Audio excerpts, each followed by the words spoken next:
Welcome in. Let's have a story. We are continuing, hopefully finishing A Christmas Carol by Charles Dickens today.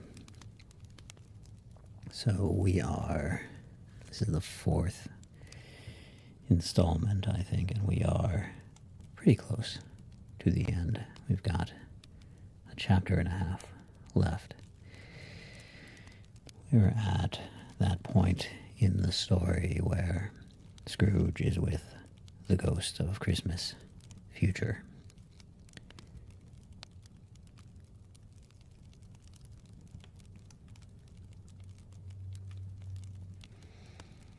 Okay, I'll just clear my throat and we will begin.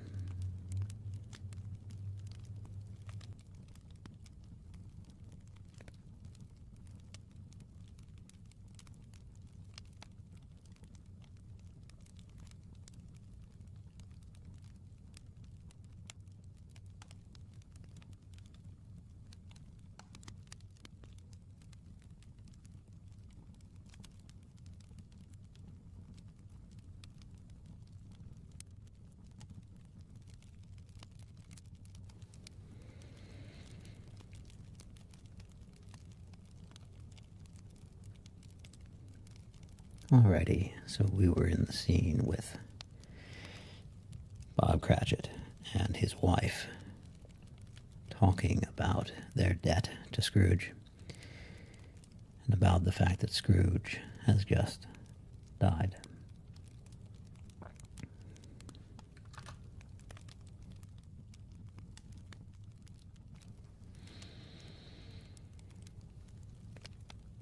At length, the long-expected knock was heard. She hurried to the door and met her husband, a man whose face was careworn and depressed, though he was young. There was a remarkable expression in it now, a kind of serious delight of which he felt ashamed and which he struggled to repress. He sat down to the dinner that had been hoarding for him by the fire, and when she asked him faintly what news, which was not until after a long silence, he appeared embarrassed how to answer. "Is it good," she said, "or bad?" to help him. "Bad," he answered. "We are quite ruined?" "No, there is hope yet, Caroline." "If he relents," she said, amazed. "There is. Nothing is past hope if such a miracle has happened." "He is past relenting," said her husband. "He is dead." She was a mild and patient creature if her face spoke truth, but she was thankful in her soul to hear it, and she said so with clasped hands. She prayed forgiveness the next moment and was sorry, but the first was the emotion of her heart.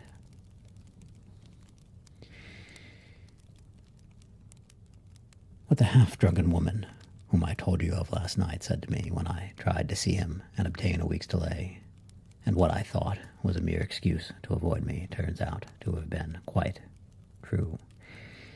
He was not only very ill, but dying then. To whom will our debt be transferred?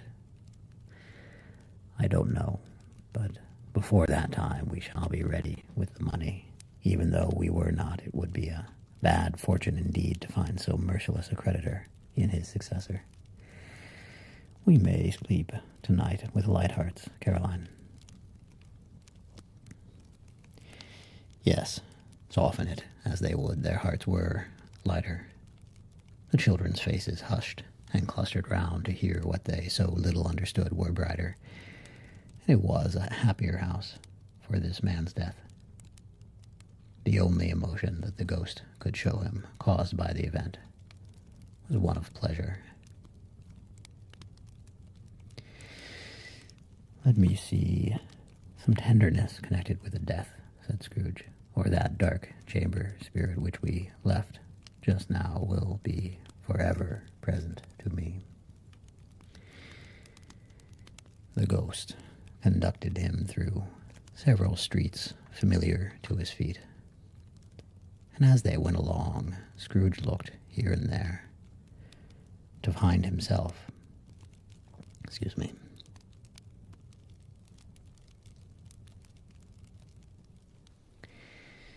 The ghost conducted him through several streets familiar to his feet, and as they went along, Scrooge looked here and there to find himself, but nowhere was he to be seen. They entered poor Bob Cratchit's house, the dwelling he had visited before, and found the mother and the children seated round the fire. Oh, goodness, I probably should not have switched scenes there. Let me back up a bit.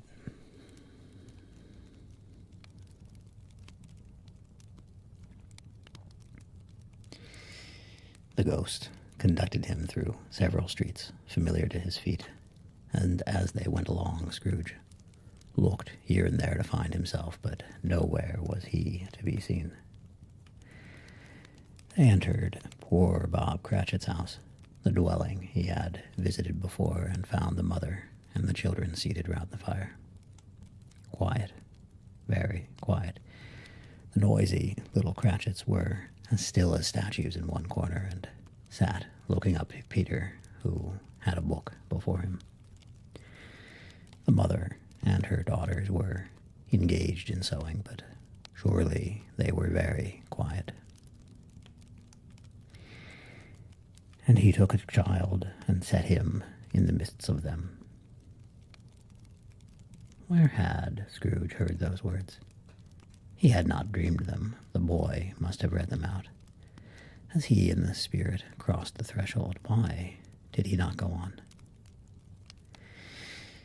The mother laid her work upon the table and put her hand up to her face. "The color hurts my eyes," she said. The color. Ah, poor Tiny Tim. "They're better now again," said Cratchit's wife. "It makes them weak by candlelight, and I wouldn't show weak eyes to your father when he comes home for the world. It must be near his time." "Past it, rather," Peter answered, shutting up his book. "But I think he has walked a little slower than he used these few last evenings, Mother." They were very quiet again. At last, she said in a steady, cheerful voice that only faltered once, I have known him walk with Tiny Tim upon his shoulder very fast indeed."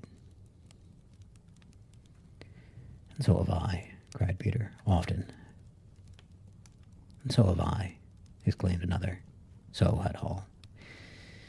"But he was very light to carry," she resumed, intent upon her work, "and his father loved him so that it was no trouble. And there is your father at the door." She hurried out to meet him. And little Bob in his comforter, he had need of it, poor fellow, came in. His tea was ready for him on the hob, and they all tried who should help him to it most. Then the two young Cratchits got upon his knees and laid each child a little cheek against his face, as if they said, "Don't mind it, Father, don't be grieved." Bob was very cheerful with them, and spoke pleasantly to all the family. He looked at the work upon the table and praised the industry and speed of Mrs. Cratchit and the girls. They would be done long before Sunday, he said.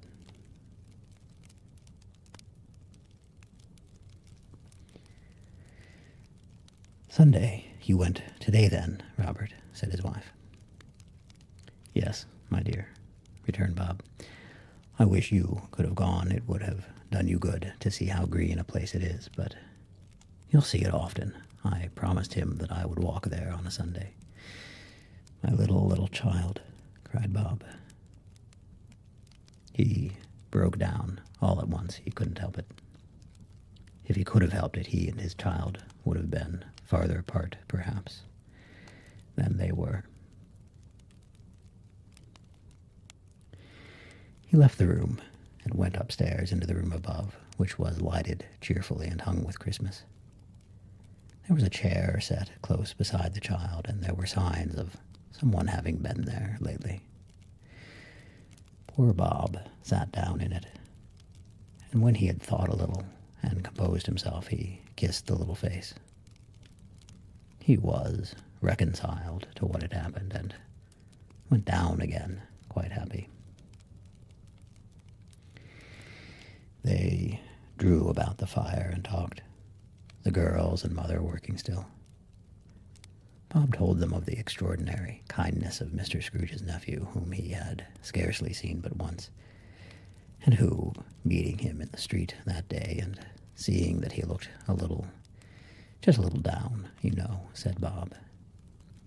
What had happened to distress him? Excuse me, that's my neighbor's motorcycle.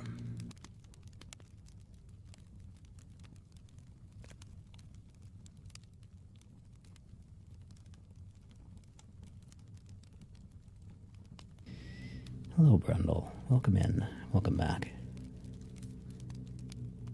Thank you. I have to admit, though, that these backgrounds are AI generated. I can at least claim that I generated them myself.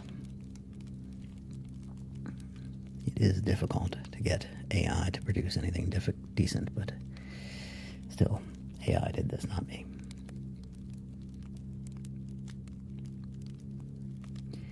I'm just going to take a little break while that motorcycle does its thing.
Thank you, Brundle. I have been muted for quite some time. When was I last unmuted? I'm not doing well as a streamer today. Quite amateur.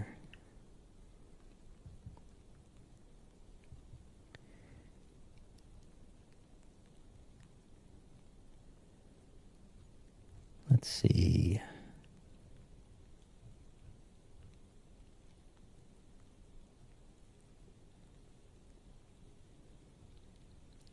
I will back up. Where was I?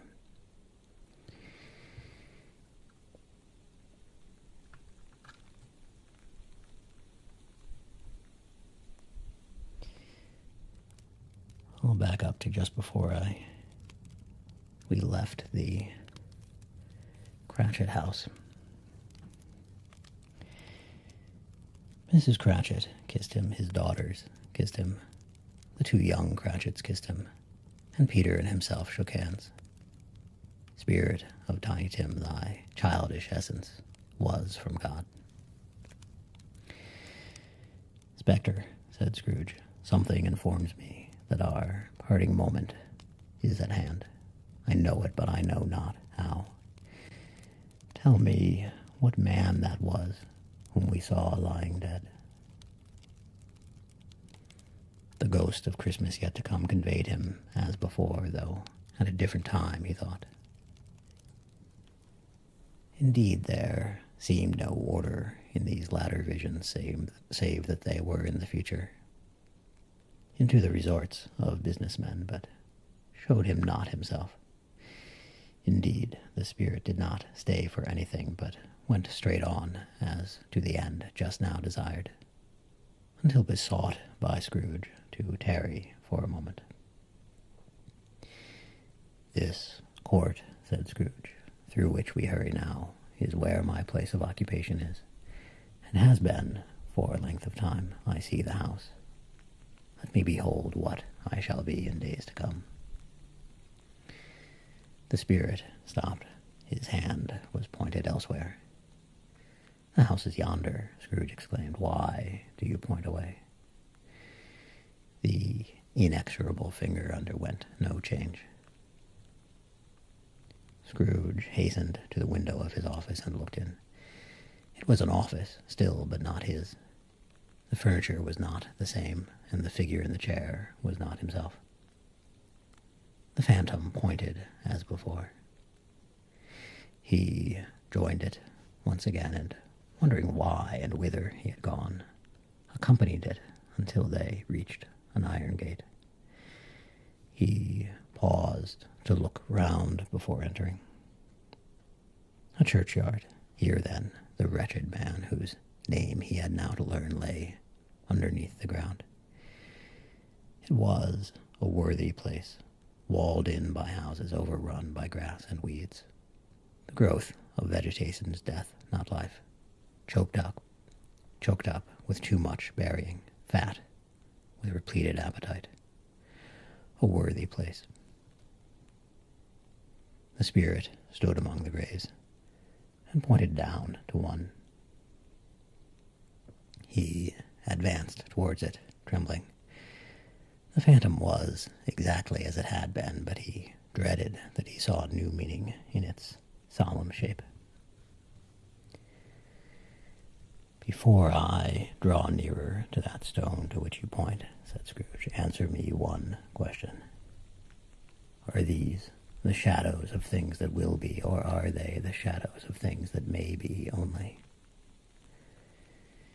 Still, the ghost pointed downward to the grave by which it stood. Men's courses will foreshadow certain ends to which, if persevered in, they must lead, said Scrooge. But if the courses be departed from, the ends will change. Say it is thus with what you show me. The spirit was immovable as ever. Scrooge crept towards it, trembling as he went, and, following the finger, read upon the stone of the neglected grave his own name, Ebenezer Scrooge.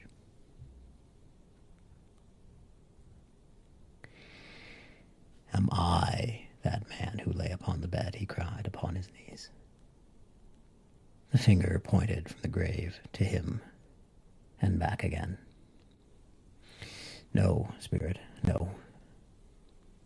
The finger was still there.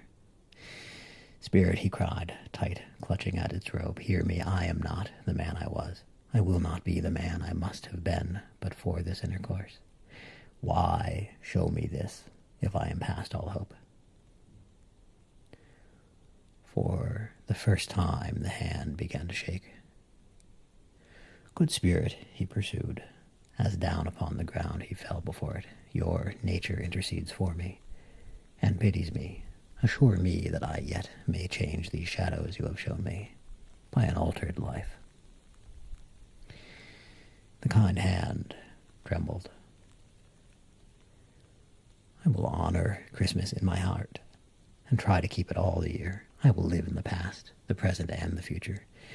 The spirits of all three shall strive within me. I will not shut out the lessons that they teach. Tell me I may sponge away the writing on this stone. In his agony he caught the spectral hand. It sought to free itself, but he was strong in his entreaty and detained it. The spirit, stronger yet, repulsed him. Holding up his hands in a last prayer to have his fate reversed, he saw an alteration in the phantom's hood and dress. It shrunk, collapsed, and dwindled down into a bedpost. Oh, goodness. Why am I over there?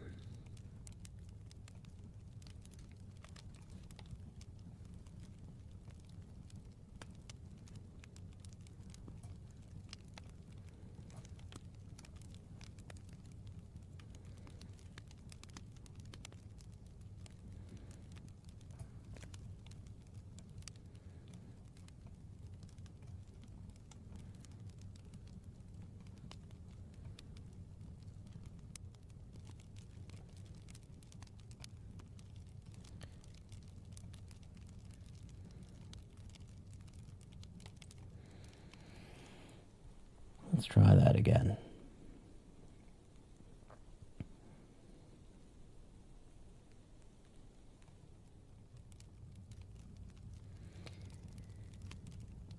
Stave 5. The end of it. Yes, and the bedpost was his own. The bed was his own. The room was his own.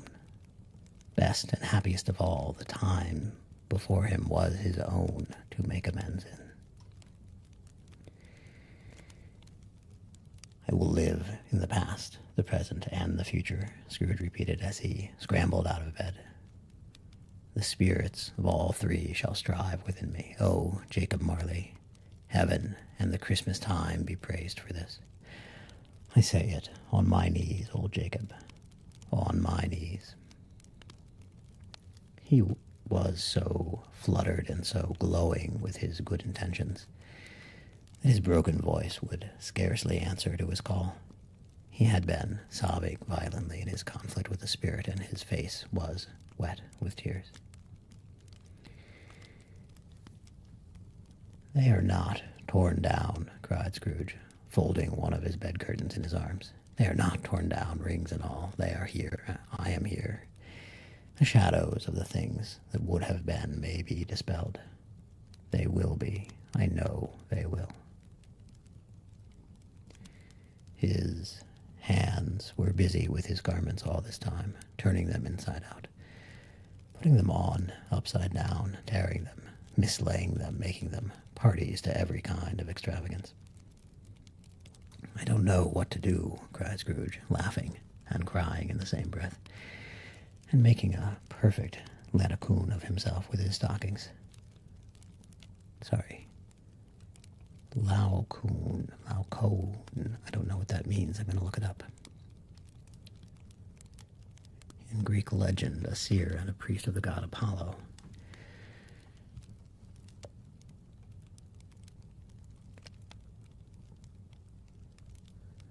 I wonder how it's pronounced.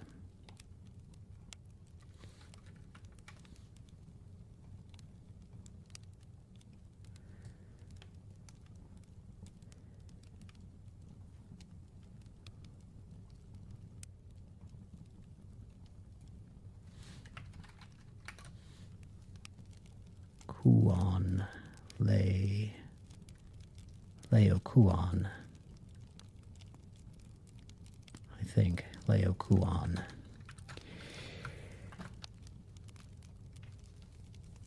And making a perfect Laokuon of himself with his stockings. I am as light as a feather. I am as happy as an angel. I am as merry as a schoolboy. I am as giddy as a drunken man. A Merry Christmas to everybody. A Happy New Year to all the world. Hello there. Hello. He had frisked into the sitting room and was now standing there, perfectly winded. There's the saucepan that the gruel was in, cried Scrooge, starting off again, going round the fireplace. There's the door by which the ghost of Jacob Marley entered. There's the corner where the ghost of Christmas present sat. There's the window where I saw the wandering spirits. It's all right. It's all true. It all happened. Really, for a man who had been out of practice for so many years, it was a splendid laugh, a most illustrious laugh. The father of a long, long line of brilliant laughs. I don't know what day of the month it is, said Scrooge. I don't know how long I've been among the spirits. I don't know anything. I'm quite a baby. Never mind, I don't care. I'd rather be a baby. Hello there. He was checked in his transports by the churches, ringing out the lustiest peals he had ever heard. Clash, clang, hammer, ding dong, bell, bell, dong, ding, hammer, clang, clash. Oh, glorious, glorious. Running to the window, he opened it and put out his head. No fog, no mist. Clear, bright, jovial, stirring, cold, cold, piping for the blood to dance to. Golden sunlight, heavenly sky, sweet, fresh air, merry bells. Oh, glorious, glorious. What's today? Cried Scrooge, calling downward to a boy in Sunday clothes who perhaps had loitered in to look about him. Eh? Returned the boy, with all his might of wonder. What's today, my fine fellow? Said Scrooge. Today, replied the boy. Why, Christmas Day. It's Christmas Day, said Scrooge to himself. I haven't missed it. The spirits have done it all in one night. They can do anything they like. Of course they can, of course they can. Hello, my fine fellow. Hello, returned the boy. Do you know the poulterers in the next street but one at the corner? Scrooge inquired. I should hope I did, replied the lad. An intelligent boy, said Scrooge, a remarkable boy. Do you know whether they've sold the prize turkey that was hanging up there? Not the little prize turkey, the big one. What, the one as big as me? Returned the boy. What a delightful boy, said Scrooge. It's a pleasure to talk to him. Yes, my buck. It's hanging there now, replied the boy. Is it? Said Scrooge. Go and buy it. Walker, exclaimed the boy. No, said Scrooge. I am in earnest. Go and buy it, and tell him to bring it here, that I may give them the direction where to take it. Come back with the man, and I'll give you a shilling. Come back with him in less than 5 minutes, and I'll give you half a crown. The boy was off like a shot.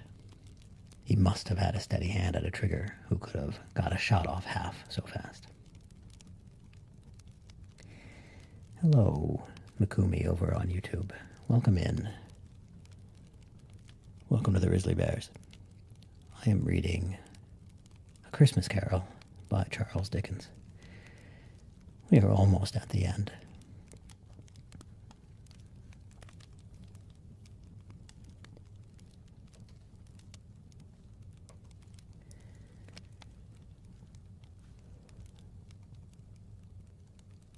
I'll send it to Bob Cratchit's, whispered Scrooge, rubbing his hands and splitting with a laugh. He shan't know who sends it. It's twice the size of Tiny Tim. Joe Miller never made such a joke as sending it to Bob's will be. The hand in which he wrote the address was not a steady one, but write it he did somehow and went downstairs to open the street door, ready for the coming of the poulterer's man. As he stood there, waiting his arrival, the knocker caught his eye.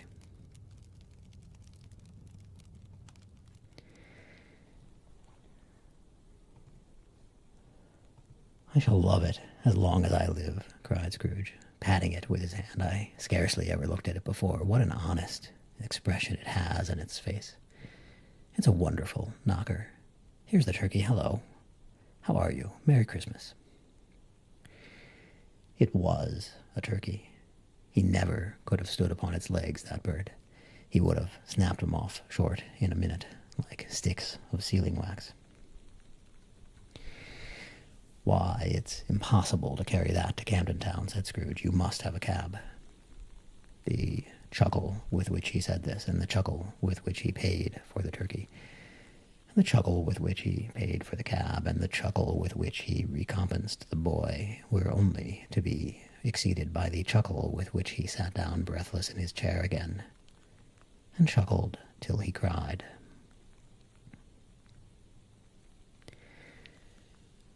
Shaving was not an easy task, for his hand continued to shake very much. Shaving requires attention, even when you don't dance while you are at it. But if he had cut the end of his nose off, he would have put a piece of sticking plaster over it and been quite satisfied. He dressed himself all in his best, and at last got out into the streets. The people were, by this time, pouring forth, as he had seen them with the ghost of Christmas present, and, walking with his hands behind him, Scrooge regarded everyone with a delighted smile. He looked so irresistibly pleasant, in a word, that 3 or 4 good-humored fellows said, "Good morning, sir. Merry Christmas to you."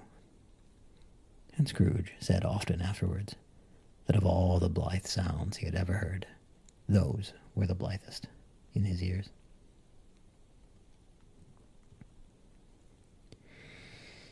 He had not gone far when, coming on towards him, he beheld the portly gentleman who had walked into his counting-house the day before, and said, "Scrooge and Marley's, I believe." It sent a pang across his heart to think how this old gentleman would look upon him when they met. But he knew what path lay straight before him, and he took it. "My dear sir," said Scrooge, quickening his pace, and taking the old gentleman by both his hands, "how do you do? I hope you succeeded yesterday. It was very kind of you. A Merry Christmas to you, sir." "Mr. Scrooge?" "Yes," said Scrooge, "that is my name, and I fear it may not be pleasant to you. Allow me to ask your pardon, and will you have the goodness—" Here Scrooge whispered in his ear. "Lord bless me," cried the gentleman, as if his breath were taken away. "My dear Scrooge, are you serious?" "If you please," said Scrooge, "not a farthing less. A great many back payments are included in it, I assure you. Will you do me that favor?"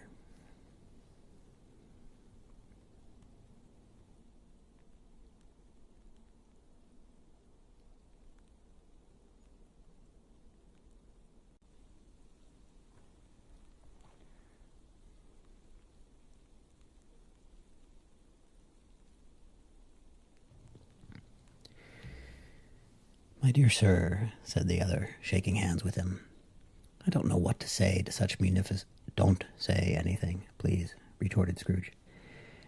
"Come and see me, will you? Come and see me." "I will," cried the old gentleman, and it was clear he meant to do it. Thank ye, said Scrooge. I am much obliged to you. I thank you 50 times. Bless you. He went to the church and walked about the streets, and watched the people hurrying to and fro, and patted children on the head, and questioned beggars, and looked down into the kitchens of houses, and up to the windows, and found everything that could yield him pleasure. He had never dreamed that any walk, that anything could give him so much happiness. In the afternoon he turned his steps towards his nephew's house. He passed the door a dozen times before he had the courage to go up and knock, but he made a dash and did it. "Is your master at home, my dear?" said Scrooge to the girl. "Nice girl, very." "Yes, sir." "Where is he, my love?" said Scrooge. "He's in the dining room, sir, along with mistress. I'll show you upstairs, if you please." "Thank ye, he knows me," said Scrooge, with his hand already on the dining room lock. "I'll go in here, my dear." He turned it gently and sidled his face in round the door. They were looking at the table, which was spread out in great array, for these young housekeepers are always nervous on such points, and like to see that everything is right. "Fred," said Scrooge. Dear heart alive, how his niece by marriage started. Scrooge had forgotten for the moment about her sitting in the corner with the footstool, or he wouldn't have done it on any account. "Why, bless my soul," cried Fred, "who's that?" "It's I, your Uncle Scrooge. I have come to dinner. Will you let me in, Fred?" Let him in. It is a mercy he didn't shake his arm off. He was at home in 5 minutes. Nothing could be heartier. His niece looked just the same. So did Topper when he came. So did the plump sister when she came. So did everyone when they came. Wonderful party, wonderful games, wonderful unanimity. Excuse me. Wonderful party, wonderful games, wonderful unanimity. That is a difficult word, unanimity.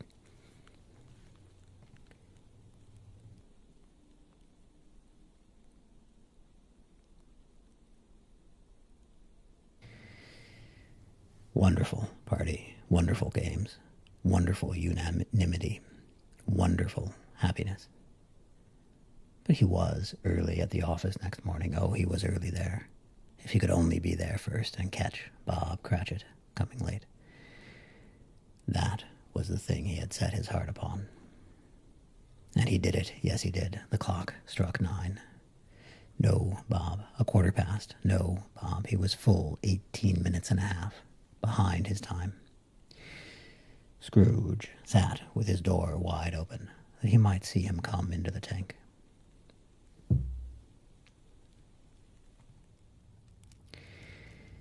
His hat was off before he opened the door, his comforter too. Oh, goodness. I've screwed up this scene also, haven't I?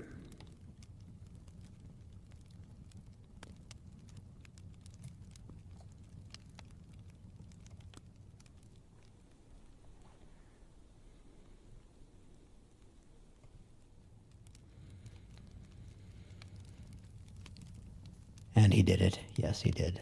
The clock struck 9. No, Bob. 1/4 past. No, Bob. He was full 18 minutes and a half behind his time. Scrooge sat with the door wide open that he might see him come into the tank. His hat was off before he opened the door, his comforter too. He was on his stool in a jiffy, driving away with his pen as if he were trying to overtake 9 o'clock. "Hello," growled Scrooge in his accustomed voice, as near as he could feign it. "What do you mean by coming in this time of day?" "I'm very sorry, sir," said Bob. "I am behind my time." "You are," repeated Scrooge. "Yes, I think you are. Step this way, sir, if you please." "It's only once a year, sir," pleaded Bob, appearing from the tank.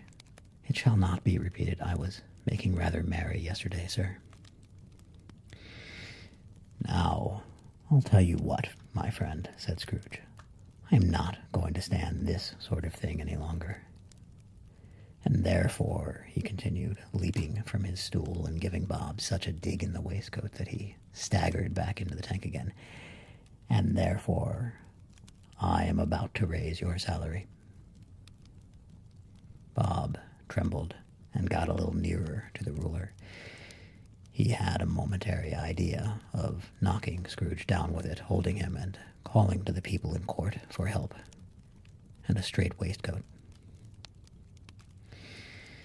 "A Merry Christmas, Bob," said Scrooge, with an earnestness that could not be mistaken, as he clapped him on the back. "A merrier Christmas, Bob, my good fellow, than I have given you for many a year. I'll raise your salary and endeavor to assist your struggling family, and we will discuss your affairs this very afternoon, over a Christmas bowl of smoking bishop, Bob. Make up the fires and buy another coal scuttle before you dot another I, Bob Cratchit."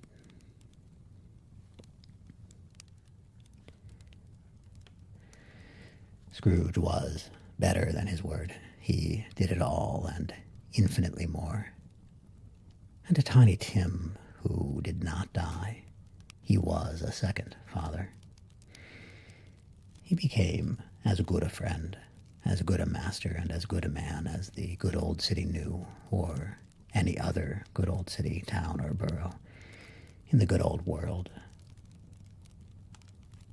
Some people laughed to see the alteration in him, but he let them laugh, and he little heeded them, for he was wise enough to know that nothing ever happened on this globe for good at which some people did not have their fill of laughter in the outset. And knowing that such as these would be blind anyway, he thought it quite as well that they should wrinkle up their eyes in grins, as have the malady in less attractive forms. His own heart laughed, and that was quite enough for him. He had no further intercourse with spirits, but lived upon the total abstinence principle ever afterwards, and it was always said of him that he knew how to keep Christmas well, if any man alive possessed the knowledge. May that be truly said of us, and all of us.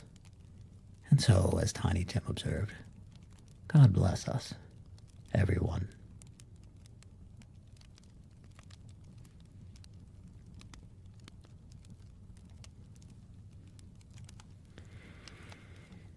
That was the end of A Christmas Carol by Charles Dickens. 180 years old this month. And I guess I have nothing else to read ready to go on the stream here, so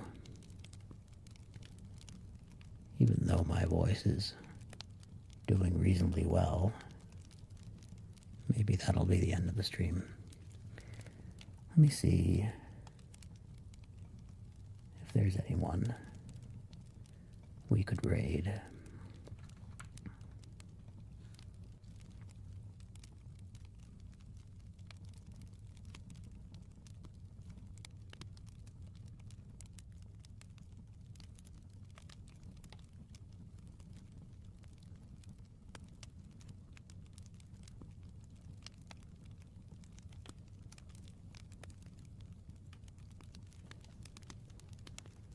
So it looks like Chill Literacy is streaming.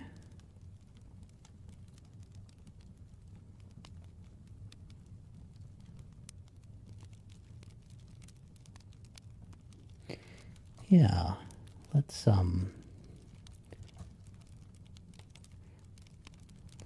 raid them.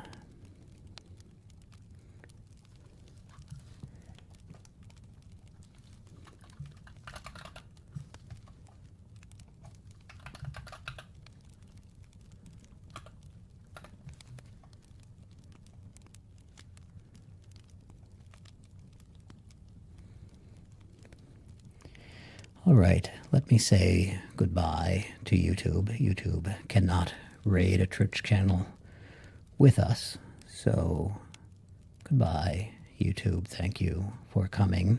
I will be editing the recordings of these streams into a nice, cleaned-up audiobook and posting that hopefully within the next week. So, until next time.